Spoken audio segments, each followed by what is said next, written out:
ഈ കരിങ്കുന്നം ശരിക്കും പറഞ്ഞ ഫീമെയിൽ ഓറിയൻറ്റഡ് പടമാണ്. മഞ്ജു വാര്യർക്ക് പോലെ ഒരു നല്ല ഒരു സ്റ്റാറിനെ അവിടെ ഇട്ടിരുന്നെങ്കിൽ കുറച്ചും കൂടെ ഒരു കൊമേഴ്ഷ്യൽ വാല്യൂ ആ പടത്തിന് കിട്ടുമെന്ന് വിചാരിക്കുന്നുണ്ട്. ഇല്ല ഒരിക്കലും ഇല്ല. അത് ശരിക്കും പറഞ്ഞാൽ ആദ്യമേ ഫീമെയിൽ ഓറിയൻറ്റഡ് പടമാണ്. അല്ല, ആദ്യം മെയിൽ ഓറിയൻറ്റഡ് ഫിലിമായിരുന്നു. പക്ഷേ നമുക്ക് തോന്നിയ ആ സിനിമ മെയിൽ ഓറിയൻറ്റഡ് ആയി കഴിഞ്ഞാൽ അത് വലിയ വർക്ക്, പല സീക്വൻസ് പോലും വർക്കൗട്ട് ആവത്തില്ല. ജയിലിൽ എത്രയോ ഇങ്ങനെയുള്ള കോച്ചുകളുണ്ട്. അവിടെ ഒരു സ്ത്രീ വരുമ്പോഴാണല്ലോ, ജയിലിലേക്ക് ഒരു സ്ത്രീ വരുമ്പോൾ ഒരു വ്യത്യാസം ഒരിക്കലും ഒരു പുരുഷൻ അവിടെ ഓൾറെഡി ഉള്ളപ്പോൾ വരില്ല. മനസ്സിലായില്ലേ? അത് തന്നെയാണ് അതിൻ്റെ ക്യാച്ച് പോയിന്റ്. അതിനപ്പുറത്തേക്ക് വേറൊന്നും ആ സിനിമയിലില്ല. അപ്പോൾ ശരിക്കും പറഞ്ഞാൽ ഇങ്ങനെയുള്ളൊരു ഒരു കൺസെപ്റ്റ് ഈ മഞ്ജു വാര്യർ പറഞ്ഞപ്പോൾ പുള്ളിക്കാരി ആദ്യമേ തന്നെ ഓക്കെ പറഞ്ഞു. പുള്ളി ഭയങ്കര ഹാപ്പിയായിരുന്നു. ആ നിമിഷം ഓർക്കുന്നുണ്ട് പറഞ്ഞു. ഞാൻ ഹയത്തല്ല, നമ്മുടെ ലുലുവിന് പിറകെയുള്ള മാരിയറ്റ് ഉണ്ടല്ലോ, ആ ഹോട്ടലിൽ പോയിട്ടാണ് കഥ പറയുന്നത്. കഥ പറഞ്ഞ് എനിക്കിഷ്ടപ്പെട്ട ദീപു എനിക്ക് ചെയ്യണമെന്നുണ്ട്, പക്ഷെ അടുത്ത 2 പടമുണ്ട്, ആ പടമാണ് ഞാൻ ഇങ്ങനെ ആലോചിക്കുന്നതെന്ന് പറഞ്ഞു. ഞാൻ ശരിയെന്ന് പറഞ്ഞാൽ ഞാൻ ആ ഹോട്ടലിൽ നിന്ന് ഇറങ്ങി ലുലുവിൻ്റെ ആ സിഗ്നലിൽ എത്തിയപ്പോഴത്തേക്ക് മഞ്ജുവിനെ വീണ്ടും വിളിച്ചിട്ട് പറഞ്ഞു ആ പടം ഞാനൊന്ന് മാറ്റി വയ്ക്കാൻ പറഞ്ഞു, നമുക്ക് ഈ പടം ചെയ്യാമെന്ന്. ഒരു 15 മിനിറ്റ് കൊണ്ട് അതിന് തീരുമാനമായി. ഒരുപാട് ആർട്ടിസ്റ്റുകൾ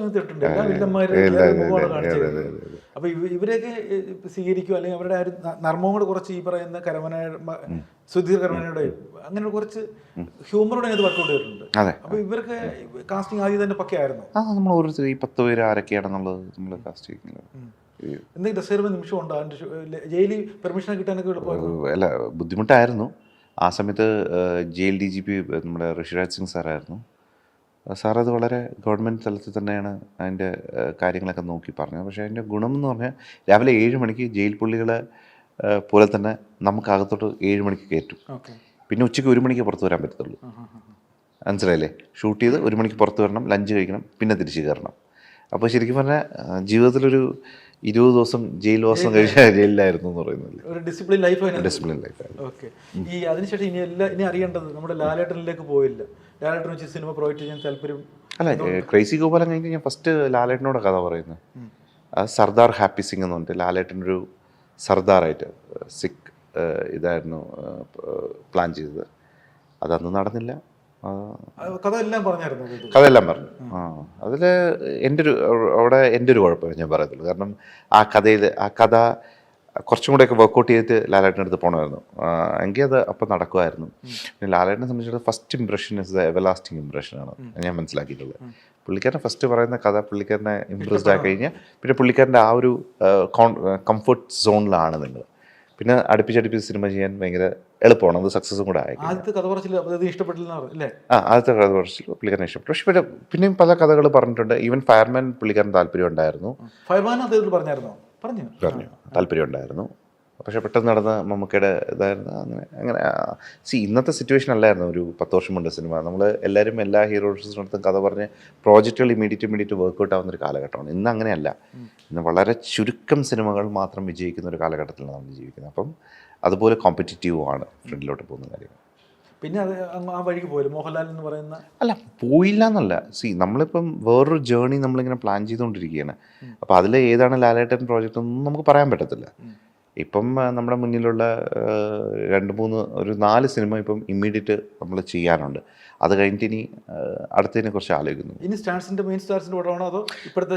അല്ലല്ല, ന്യൂജൻ പിള്ളേരും ഉണ്ട്, മെയിൻ സ്റ്റാർസിനെ ഉണ്ട്. അത് ഈ പറയുമ്പോൾ ഓരോരുത്തരുടെ ഞാൻ പറയില്ലേ, സിനിമയുടെ ടേണിംഗ് പോയിന്റുകളെ കുറിച്ച് നമ്മൾ സംസാരിക്കും. എപ്പോഴാണ് ആ ടേണിംഗ് പോയിന്റ് വരുന്നതെന്ന് പറയാൻ പറ്റില്ല. അപ്പോഴത്തേക്ക് ആ പ്രോജക്റ്റ് വർക്കൗട്ട് ആവും.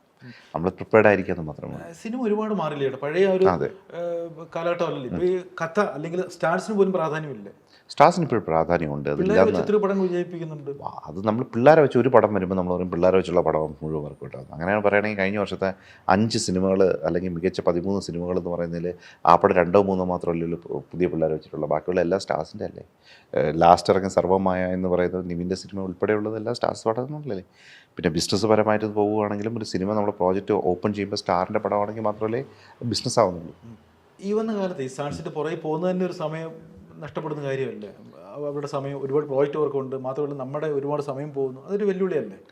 അല്ല, എപ്പോഴും നമ്മൾ ബെസ്റ്റ് ഓഫ് ദി ബെസ്റ്റ് നമ്മളൊരു സ്റ്റാറിൻ്റെ അടുത്ത് എത്താൻ പറ്റി അവരുടെ ഒരു ബെസ്റ്റ് പ്രോജക്റ്റ് ഉണ്ടാക്കാൻ പറ്റുന്നതെന്നാണ് ഇൻഡസ്ട്രിയുടെ ഏറ്റവും വലിയ കാര്യം. മനസ്സിലായത് വ്യത്യസ്തമായ വഴികളുണ്ടെങ്കിൽ പോലും നമ്മൾ ബെസ്റ്റ് ആണെങ്കിൽ ബെസ്റ്റ് 10 ആണെങ്കിൽ മാത്രമേ നമുക്ക് ബെസ്റ്റ് 10 സ്റ്റാർസിനെയും കിട്ടത്തുള്ളൂ.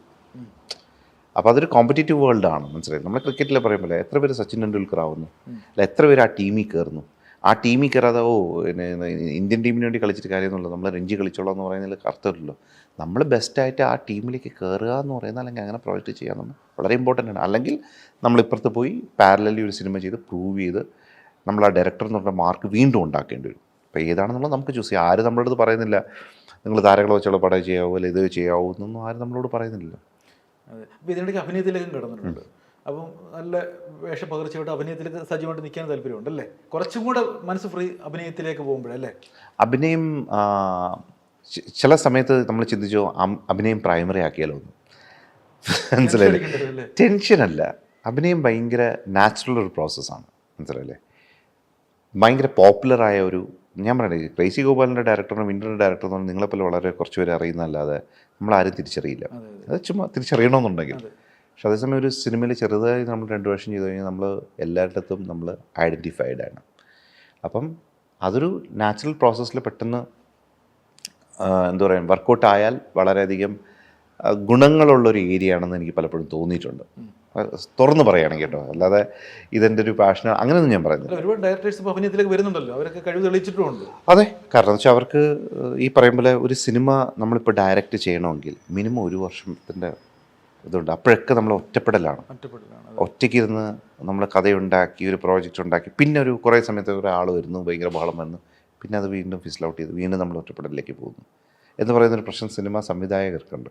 നടന്മാർക്കതില്ല. ഒരു ലൊക്കേഷനിൽ നിന്ന് വേറെ ലൊക്കേഷനിൽ പോകുന്നു, അവരുടെ പറന്ന് പോകുന്നു, പോപ്പുലർ ആവുന്നു, കുറേ പൈസ, അത്യാവശ്യം എല്ലാ വലിയ പൈസ ഒന്നുമില്ല, സാമ്പത്തികമായിട്ട് അയാൾക്കൊരു പ്രത്യേകത വരുന്നു. എല്ലാവരും പറയുന്നത് നിങ്ങളെവിടെ, നിങ്ങൾക്ക് എന്തെങ്കിലും ഒരു കഴിവുണ്ടോ, നിങ്ങൾ ആൾക്കാർ റെക്കഗ്നൈസ് ചെയ്യുന്നുണ്ട് എന്നൊക്കെയുള്ള ഒരു പൊതുജനത്തിൻ്റെ ചോദ്യങ്ങളുണ്ടല്ലോ. പൊതുജനത്തിൻ്റെ അതെല്ലാം സാറ്റിസ്ഫൈ ചെയ്യുന്ന ഒരു പ്ലേസാണ് അഭിനയം എന്ന് പറയുന്നത്.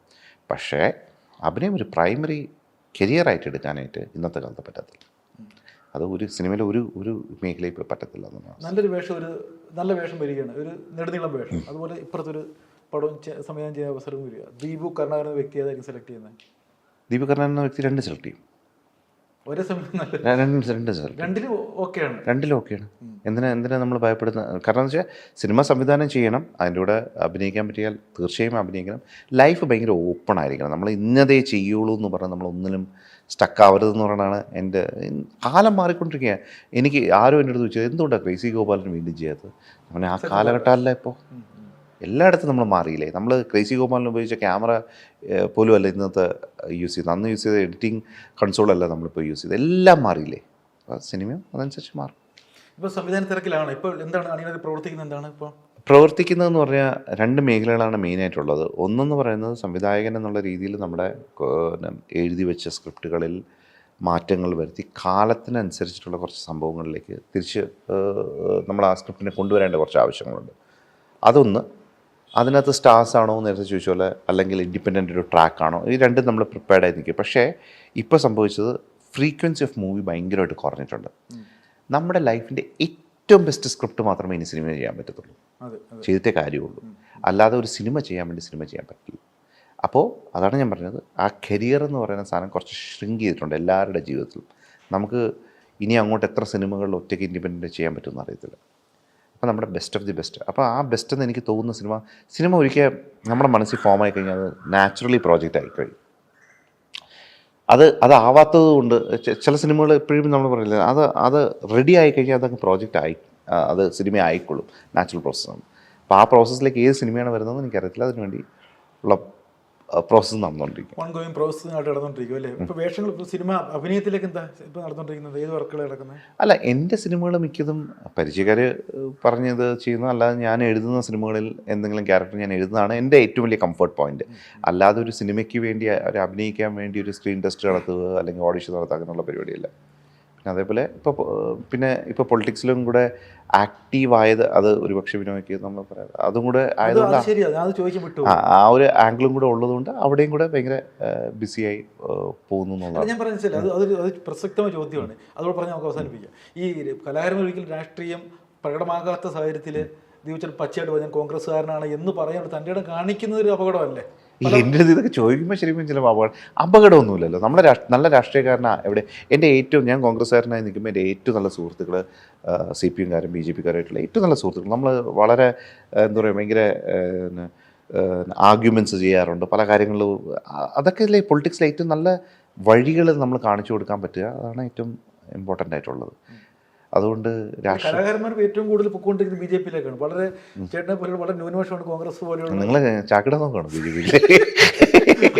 അതെന്താ വളരെ ആക്റ്റീവ്. ഞാൻ എൻ്റെ ഫാമിലി വളരെ ട്രഡീഷണൽ ആയിട്ട് കോൺഗ്രസ് ഫാമിലിയാണ്. അപ്പം ഞാൻ ഒരു പ്രസംഗം ഒരു വേദിയിൽ ഞാൻ പറഞ്ഞിട്ടുള്ളത്, ഞാൻ ആദ്യം കാണുന്ന നേതാവ് എന്ന് പറയുന്നത് കെ കരുണാകരനെയാണ്. ഒരു വലിയ വേദിയിൽ എന്തെന്ന് പോലും അറിയാതിരിക്കുന്ന സമയത്ത് എൻ്റെ അച്ഛൻ സ്കൂട്ടറിൻ്റെ മുകളിൽ എന്നെ പിടിച്ചിങ്ങനെ സീറ്റിലിങ്ങനെ പിടിച്ചത്. കാരണം ഭയങ്കര ജനക്കൂട്ടം, ആരാ ഒന്നും കാണുന്നില്ല, എന്തിനെയാണ് നോക്കുന്നതെന്ന് പോലും എനിക്കറിയത്തില്ല. അപ്പോൾ അച്ഛൻ പറഞ്ഞത് പോകുന്നു, അതാണ് കെ കരുണാകരൻ, തൊഴുതോളൂ എന്ന് അങ്ങനെ എന്തോ പറഞ്ഞു. ഞാൻ നോക്കിയപ്പോൾ സ്റ്റേജിലേക്ക് വെള്ള മുടിയായി പ്രസരിപ്പോടുകൂടി ഒരാളിങ്ങനെ കയറി വന്നു. അതാണ് എൻ്റെ മനസ്സിലെ നേതാവ് കെ കരുണാകരൻ. മനസ്സിലല്ലേ? അപ്പോൾ കൊച്ചിയിലെ നമ്മളെ ലോക്ക് ചെയ്ത പോയിൻ്റ് അതാണ്. 2, എൻ്റെ പഠനകാലത്തിൽ നമ്മൾ ഏറ്റവും കൂടുതൽ പഠിച്ചതും മനസ്സിലാക്കിയതുമായ കോൺഗ്രസ് രാഷ്ട്രീയം, കോൺഗ്രസ് രാഷ്ട്രീയത്തിലെ മാന്യത, അത് ക്വസ്റ്റ്യനബിളാണ് ഇന്നത്തെ കാലത്ത്. എങ്കിലും ഞാൻ പറയുന്നത് ഭയങ്കര മാന്യമായി റയറ്റ്സോ ബഹളങ്ങളോ വയലൻസോ ഒന്നും ഇല്ലാത്തൊരു പാർട്ടിയാണ് കോൺഗ്രസ്. മനസ്സിലല്ലേ? സഹനത്തിലൂടെ മുന്നോട്ട് പോകുന്നൊരു പാർട്ടിയാണ് കോൺഗ്രസ്. അപ്പോൾ അതൊക്കെ എനിക്ക് ഭയങ്കരമായിട്ട് ഇഷ്ടപ്പെടുന്ന ഒരു ഏരിയയാണ്. 2, ഞാൻ ആദ്യം ഇലക്ഷൻ വർക്ക് ചെയ്യുന്നത് ശശി തരൂരുമായിട്ടാണ്. അപ്പം ഞാൻ ആദ്യം കണക്ട് ചെയ്യുന്നൊരു നേതാവ് ശ്രീ ശശി തരൂരാണ്. അപ്പം അദ്ദേഹത്തിനോട് നമ്മൾ മനസ്സിലാക്കുന്ന ഒരു എന്താ പറയുക ഒരു IQ ലെവൽ എന്ന് വേണമെങ്കിൽ പറയാം. അപ്പോൾ അങ്ങനെയൊക്കെയുള്ള പൊളിറ്റിക്സ് ഭയങ്കര ഇഷ്ടമാണ്, ഇൻ്റർനാഷണൽ പൊളിറ്റിക്സ് എന്ന്. അപ്പോൾ ഈ ഒരു ഏരിയയിലേക്ക് നമുക്ക് കൂടുതലായി എത്താൻ കഴിയുന്ന നമ്മൾ കണക്ട് ചെയ്യുന്ന ആൾക്കാർ കോൺഗ്രസ്സിലുള്ളത് കൊണ്ട് ആ പാർട്ടിയുമായിട്ട് തന്നെയാണ് എൻ്റെ അലീജിയൻസ് എന്ന് പറയുന്നത്. എന്നെങ്കിൽ കേന്ദ്രത്തിൽ ഒരു കോൺഗ്രസ് ഭരണം, ഒരു കോൺഗ്രസ് പ്രധാനമന്ത്രി സ്വപ്നം കാണുന്നുണ്ടോ? അല്ല, സ്വപ്നമല്ലല്ലോ, അത് റിയാലിറ്റി അല്ലേ. സ്വപ്നം എന്ന് ഞാൻ പറയുന്നത് നാഷണൽ ലെവലിൽ ഒരു എടുത്തു പറയത്തേക്ക് രാഹുൽ ഗാന്ധി പോലെയുള്ള 1-2 പേരെ നേതാക്കന്മാരെ കാണാൻ ഒക്കത്തുള്ളൂ. അത് ഇന്നല്ലേ. ഞാൻ പറഞ്ഞ 2014 ഇലക്ഷന് മുമ്പ് നരേന്ദ്രമോദി എന്ന് പറയുന്നൊരു വ്യക്തി ഇല്ലല്ലോ BJPക്ക് എടുത്ത് കാണിക്കാൻ, ഇല്ലേ? നരേന്ദ്രമോദി, പ്രശാന്ത് ഭൂഷൺ കഴിഞ്ഞ പ്രാവശ്യം പറഞ്ഞു, പ്രശാന്ത് ഭൂഷണും അരവിന്ദ് കെജ്രിവാളും എല്ലാം കൂടെ ഉണ്ടാക്കിയ ഒരു അഴിമതിക്കെതിരായ ഒരു പ്രചരണത്തിൻ്റെ ഭാഗമായി നരേന്ദ്രമോദി ഇന്ത്യയിലേക്ക് വളർന്നു വരികയായിരുന്നു, അല്ലേ? നമുക്കറിയില്ലല്ലോ നമ്മുടെ നേതാക്കന്മാർ എവിടെയൊക്കെയാണ് ഇരിക്കുന്നതെന്നും എന്താണെന്നും. ഞാൻ രാഷ്ട്രീയം എന്ന് പറയുന്ന സിനിമയെക്കാലം ഭയങ്കര എന്താ പറയുക ഇൻട്രസ്റ്റിംഗ് ഒരു ആരൊക്കെ പൊങ്ങി വരുന്ന ആരൊക്കെ ഇല്ലാതാവുന്നു ഒന്നും പറയാൻ പറ്റാത്തൊരു സ്ഥലമാണ് രാഷ്ട്രീയം, അല്ലേ?